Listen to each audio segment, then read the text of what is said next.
Moi je suis Ced, je suis scénariste de bande dessinée et c'est moi qui ai écrit l'histoire de Lolicorne. Voilà, moi c'est Walsh et c'est moi qui dessine Lolicorne entre autres parce qu'il y a aussi un troisième qui n'est pas là. Un troisième larron mais qui n'est pas belge, Gorobé. Qui dessine aussi une partie et qui fait les couleurs. Ouais.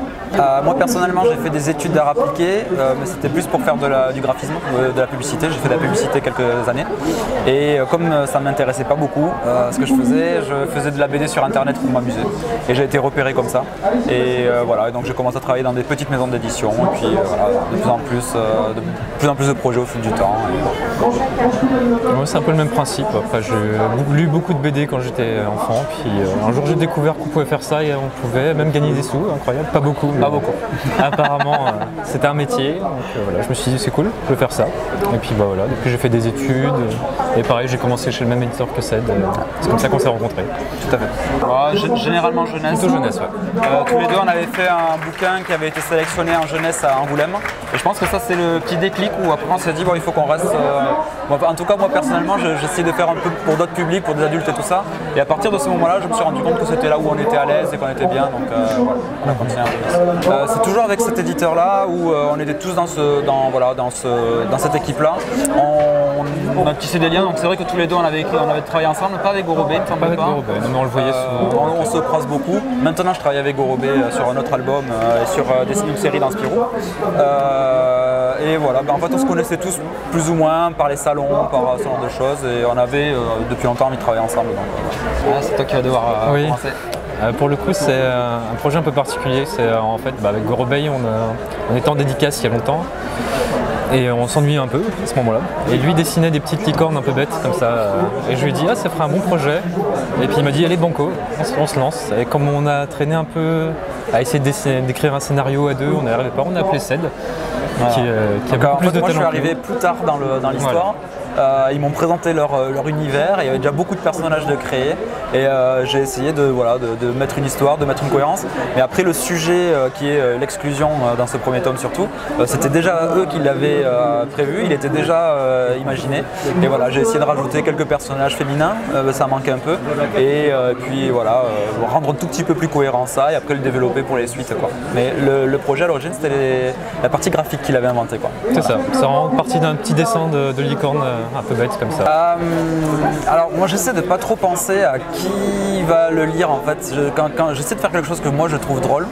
C'est vrai que des fois je me pose des questions et à ce moment-là j'ai un petit public à la maison pour le faire tester. J'ai ma fille qui a 6 ans qui commence à regarder ce genre de choses. Mais après j'essaie de pas trop y réfléchir et de faire confiance à l'éditeur aussi. C'est-à-dire que quand j'écrivais, je faisais des grappes de 10-20 planches de scénario que j'envoyais à l'éditeur et s'il y avait quelque chose qui allait pas, il me faisait un retour là-dessus et voilà. Je me dis que l'éditeur connaît bien son public aussi et donc du coup à ce recul-là. Ceci dit, ils nous ont jamais demandé de retouche sur Lolicorne, donc je pense qu'on est tombé assez juste. Et voilà. Et après c'est aussi l'habitude, c'est pas notre premier projet jeunesse, on en a déjà fait plusieurs et on a déjà rencontré nos lecteurs dans des festivals et voilà, donc on commence à savoir un peu ce qui fonctionne, en tout cas ce qui plaît à ce lectorat-là.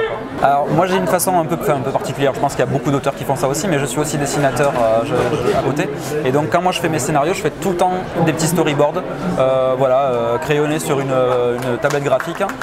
Tout ça je l'envoie au dessinateur, je l'envoie d'abord à l'éditeur et lui ça lui fait déjà un premier support visuel pour voir si ça va fonctionner, voilà. Et ensuite ça c'est envoyé aux dessinateurs qui eux vont se le réinterpréter, se le réapproprier.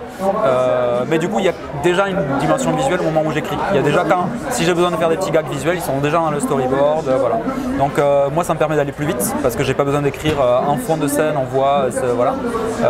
Et je pense que pour des dessinateurs et pour les coloristes qui sont des gens qui sont plutôt visuels, c'est normal, ça leur parle plus qu'un pavé de texte à écrire.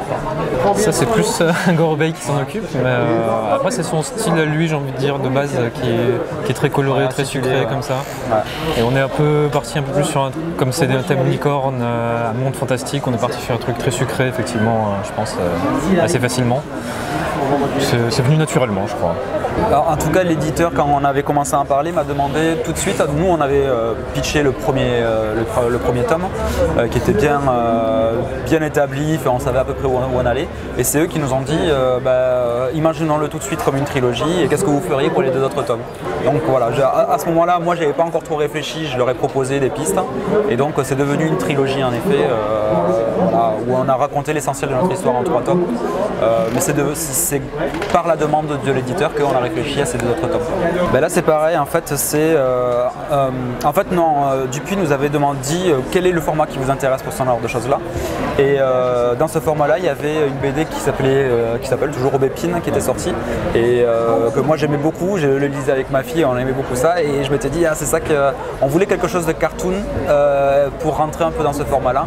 Et c'est une demande de notre part à l'éditeur qui a accepté qu'on parte sur ce format-là. Et même le dessin, on l'a retravaillé à ce moment-là, oui. Parce qu'avant il était un tout petit peu plus franco-belge, j'ai envie de dire. Ouais. Et on l'a retravaillé un peu cartoon à ce moment-là, quand on est passé à ce format-là. On a retravaillé aussi un peu, on a simplifié un peu les décors, les personnages, pour que ça rentre un peu plus facilement dans les petites cases. Donc le format est assez petit, on a adapté un peu. Ouais. C'était compliqué parce qu'elles sont très exigeantes.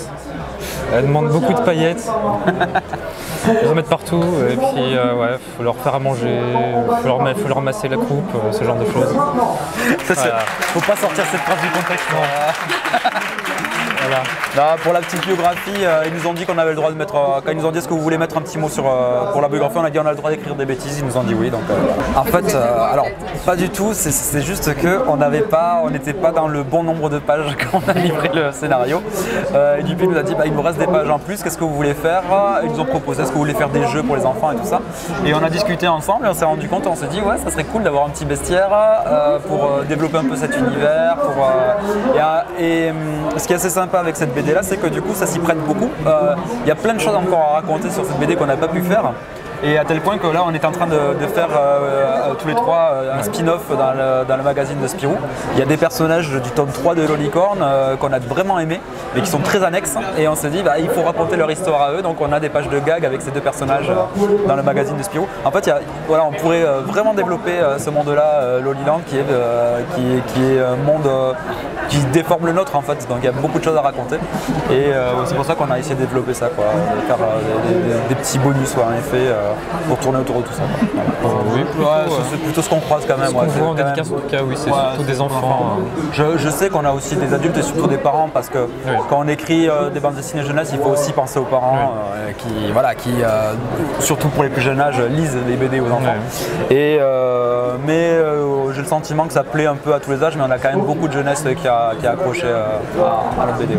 Je pense que c'est le format entre guillemets cartoon qui a fait ça, c'est que à partir du moment où on avait décidé on va partir sur cette optique cartoon, tout s'est un peu fait comme ça, c'est-à-dire que dans ma tête c'était j'avais les voix des persos, je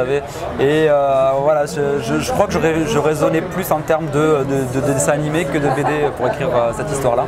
Ah ouais, d'accord. On a combien d'heures pour y passer? Je vais y réfléchir. Toi, ça va être un auteur de comics, non? Ouais, moi ça va être un auteur de comics, moi. Un romancier aussi, c'est Neil Gaiman. Je suis super fan de Neil Gaiman et moi ce que j'adore avec ce genre d'auteur, c'est qu'à la fois ils peuvent écrire des histoires très cohérentes, à la fois ils peuvent d'un coup partir en vrille, parler de choses métaphysiques de mettre des couleurs sur des odeurs.